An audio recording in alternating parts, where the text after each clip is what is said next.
Good morning, or depending when you're watching this, good afternoon, good evening, or good night. My name's Ross, and as always told, out of Voice of Radio. So today, we need to look at another lovely new pair of cards, and they do traditionally very much come along as a pair of cards. We're talking Solrock and Lunatone, not Solgaleo and Lunala, though I do understand how you could get them confused. Hey-ho. So starting off then with the basics, they've both got 90 HP, which is fine for a basic. It's not great, it's not terrible. They've both got a retreat cost of 1, which means you can use either a skateboard or U-turn board to get yourself a bit of free retreat.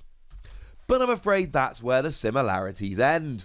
So we might as well start off with Lunatone here. We've got a resistance to fighting. It's not hugely relevant at the moment. There aren't that many great fighting Pokemon around, but it's still nice to have a resistance.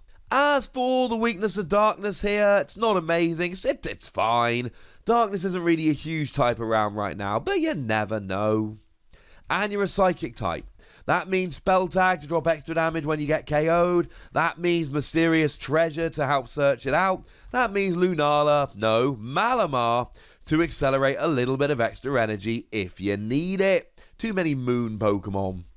But what does it do? Well, our translations here are a mixture between the lovely Cerebi.net, and that's Joe, and the lovely Antoine Boulet. And apparently the first attack is just Future Sight. It's an attack we've seen before.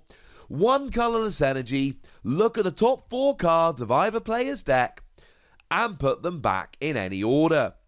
Now, this isn't a phenomenal attack. This isn't an attack which is going to win you the game and crush your opponent and all of that good stuff.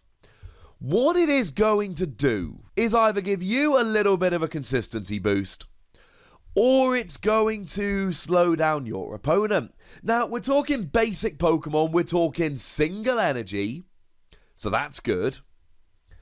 And it's a colourless energy, which helps a lot as well. And your opponent's had a turn. It's your first turn. Remember, you cannot attack if you go first.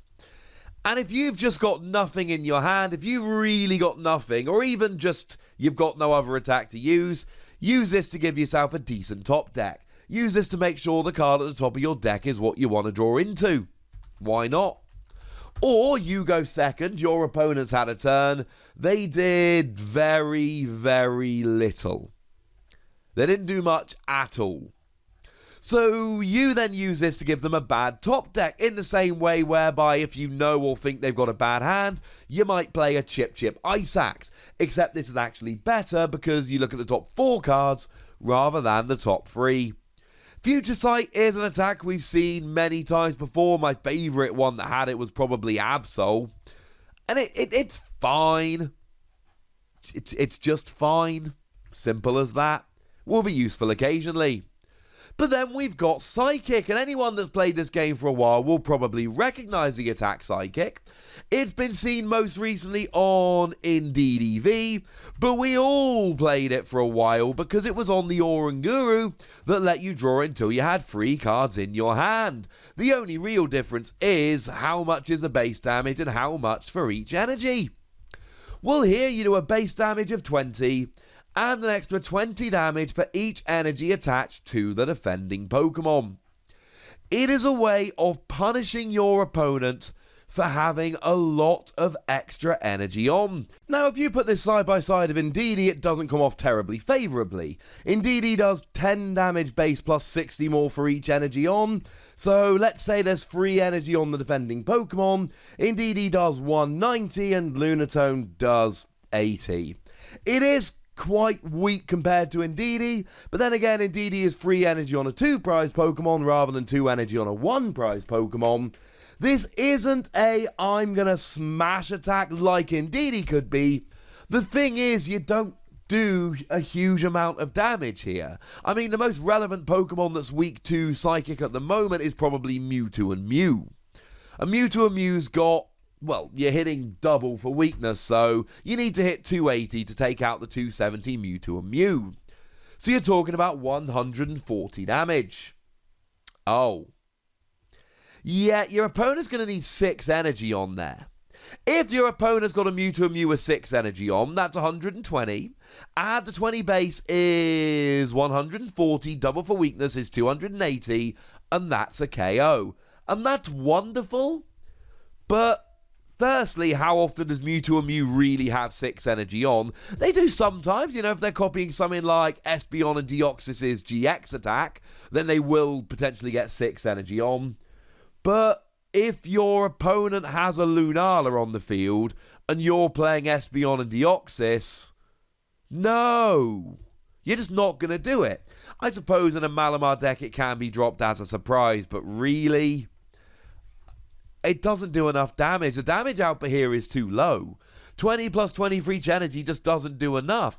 I mean, if you've got a 60 HP, 2 energy Pokemon staring you down, you'll get a KO. The fact of the matter is, this does do decent damage, but it's for 2 energy and you're probably not one-hit KOing very much. So you really want to put 2 energy on to start 2-hit KOing? The answer is probably not.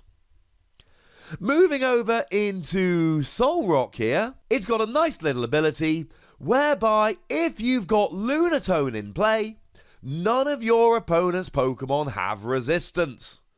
Oh. And I like taking away resistance. Getting rid of resistance is fun. One of my formative moments playing the Pokemon trading card game was at the UK Nationals in 2011 when I was playing Speed Donphan. And I was against Tom Hall playing an SP deck, and Tom Hall was a perennial Worlds player. Great dude, incidentally, very good friend nowadays. And I was playing Donphan and I was playing Expert Bouncer. I was hitting for 80 damage. So Tom Hall did what all SP players did at the time. They dropped the Crobat because Crobat has 80 HP but a resistance to fighting, and I did what I'd done a million times before, dropped Ruins of Alph, took away resistance, got the KO, won the game, and went on to Top Cup Nationals. My first real success as a player. Here's the thing. It was a stadium. Just a stadium. It wasn't, and I only played one in my deck. I only needed one copy in my deck. It was attack for stuff like Crobat, because people tried that against me every single time I played SP. So I put Ruins of Alpha in and I basically got extra KOs. It was brilliant. The thing was, it was a one-card tech that I could use to basically guarantee a KO that I would otherwise be missing. This is 2 cards in your deck, assuming that neither of them are prized. Then you need to actually find them both at the right time, because if you only find one, your opponent's going to see what you're doing, or they're going to KO one of them before you can get the other one out, and it's 2 of your 5 bench spaces. That is extremely difficult to pull off. It is a lot to be talking about.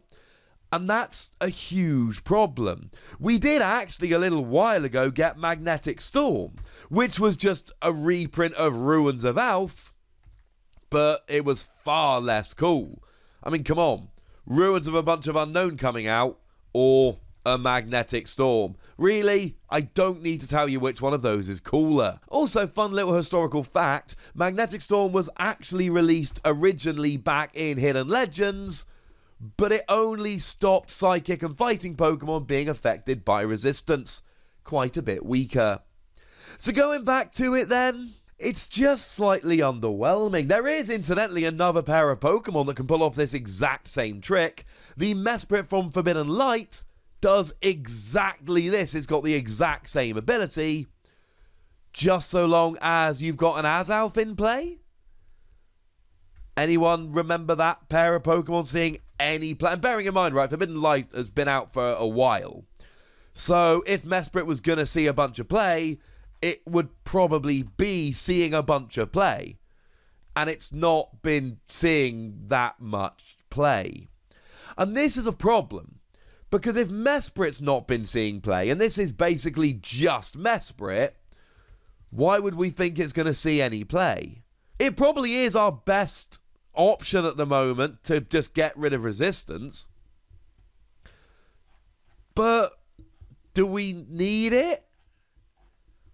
I don't think we do. I don't think this is good enough.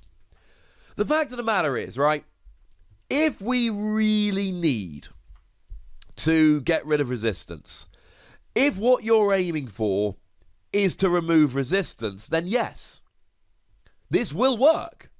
If you really need to get rid of resistance right now, this will get rid of resistance.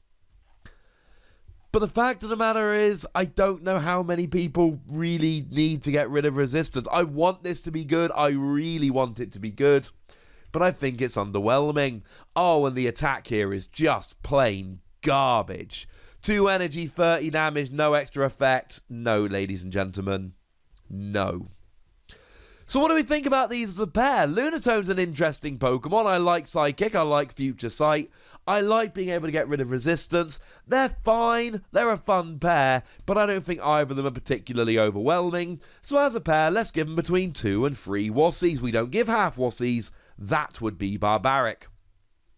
But this is a part of the video where I'd like to know what you think about them. So let me know in the comments section. Go nuts, be nice.